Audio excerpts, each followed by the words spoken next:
Icacenda umugabo nyamugabo ndadudurirako agira ibanga rishingiye ku bwenge.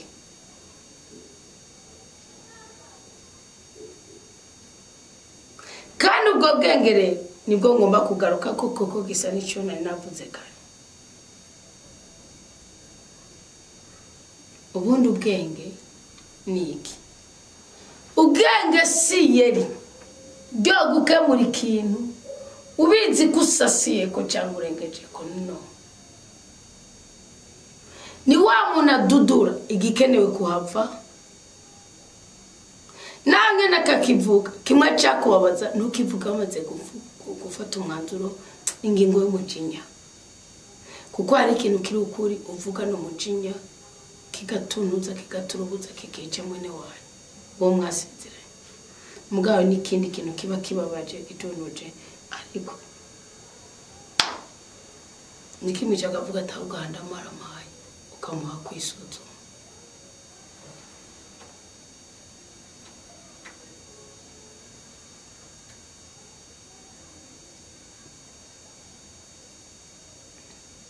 Ndiyo mpamvu umugabo nyamugabo wundi ntabwo abibaguzwa, ntabwo atanga amakuru hataragera, ahagararira ubugabo bwiwe agatera inkingi intege nke za mugenzi we ubuzima bukaba bwiza. Gutunga umugabo avugaguzwa, gutunga umugabo yararaza biravuna birica.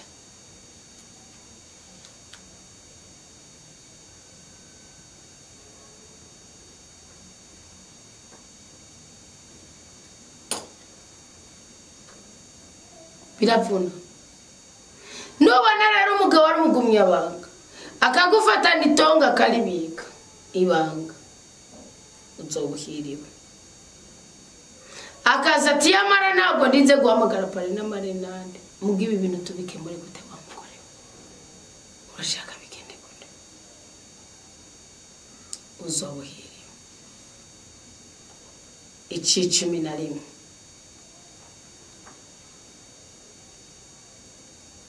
Muruku kutagwiza amajambo. Umugabo nyamugabo ntabwo ashobora kugwiza amajambo kugira yemeza abantu. Hari umugabo agaragara nk'ikirogoroge nk'ikirogorogo ani kirogoge no ikirogorogo akavuga amajambo kugira yemeza abantu. Imisho yose agahora no mugari mengana umukinyi w'itennis ari mu banyabwenge ari umunyabwenge ari mu bakinya bari umukinya agahora n'ibintu kandi uvuze ikintu akaguponda atashobora kwakira igitekerezo cy'ubundi muntu. Byumvikana ko ari igihe cyane cyo gutega ugutwa kumviriza agatanga igitekerezo yabanje kumviriza. Uwo mugabo rero atega ugutwa umuntu akumviriza akavuga ati kabisa ujya umuntu afise ibyimviro akavuga ati kabisa uwo muntu nawe mwigako umuntu sindi kubahenda n'ubutare n'inzahabu.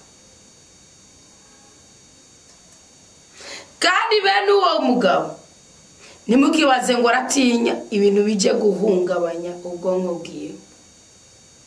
Nukuvuga iki?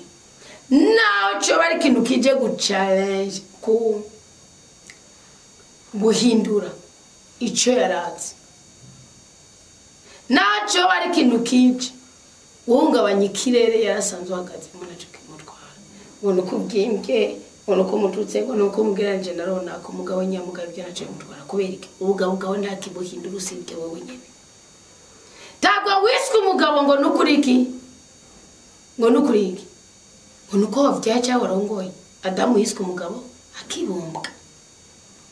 Cibonera umusoro umenya ko ejo uzobora umugabo. Niyo mpamvu abasore bacimanza kandi niyo mpamvu batigwa kandi niyo mpamvu abasaserdoti babara abagabo. Nubona umugabo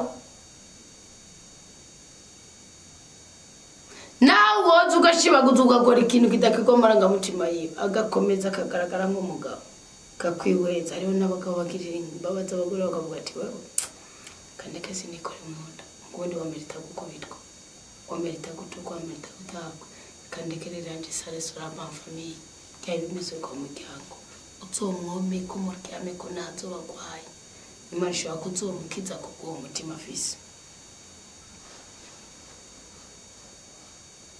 13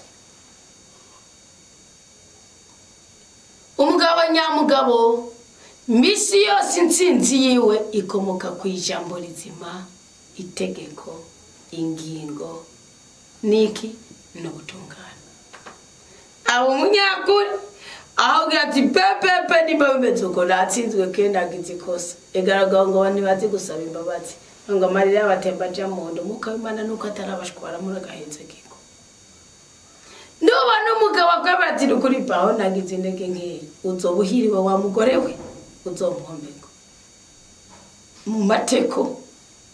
Ndoba n'umugabo akubwira ati pardon madame nakosheje azoba ari indwari naho azoba afise iyindi mivumo ikurikira nawe mutuma kubarekwa gusambana kutakoze merogirane umenye ko azova afise ikintu cyo kumurengera. 14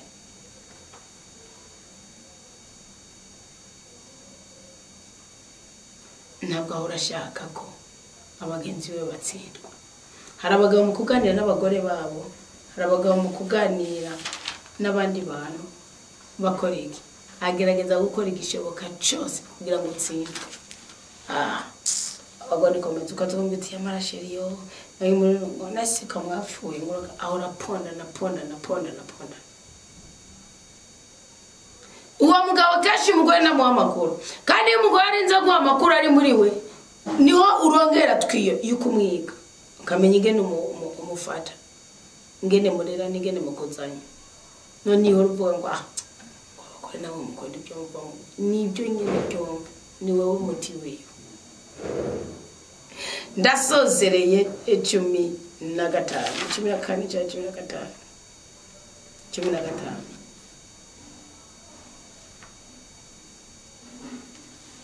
umugabo nyamugabo mu byakora byose agira ubwenge akagaragaza ubwizigirwa. Pana shaka ugende besira wabuzi yuja mugakendera muziko ari abagabo iyo bakanyira cyo bwako barinza bukati rero mugore biga rero gwakambye urabo buraji wanyu naje miraji wacu tusokongera ko urukundi rero mugore nibaza kukwishyuzura bwite umugabo yanaye none umugore kwavuga ngo umugabo yaranaye babihagije barishite n'icyo nagira muricara mukavugana. Nta mugabo nyamugabo kujya mufise position mujyamamo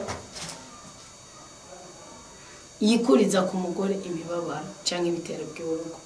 Shaka ugende ndabivuyemo nzorinda mpfa uragapfuta abaye mugore nubona umugabo adeside afuta abaye mugore yarakubyari yaho rero amaraso yayibungenga yose nakubwiye uragafuta yutambona yutagirane uwo muntu uriruka n'ibirenge bishuba ariko nubona umugabo atisho avuga ati kabisa none wigeze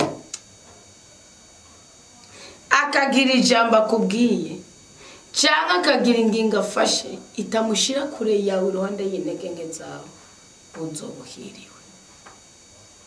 Gutuma 15 nambura umugore w'intwari ukabona umugabo nawe kazoba kamwe fatira kora ko nyene karakwiye.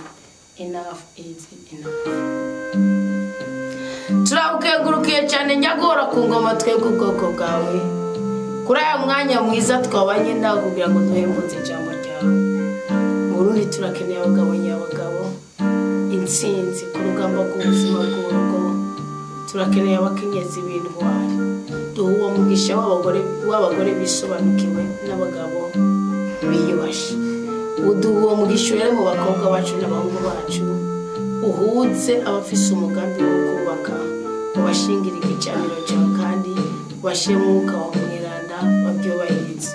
Amaraso ya Kristo nadushiye ku ikimenyetso cy'ubudahangarwa inema y'Imana igwire mu mitima yacu rwose ubashe bwa rudasonga uduteturure kandi mu izina rya Yesu Kristo tuhabwa umugisha n'umugwiza ko turi abana b'Imana. Amen. Amen. Amen. Kugira umugoroba mwiza wese Uwiteka twishimire twese turasura turondera umwanya wo gusenga dushimira Imana kuri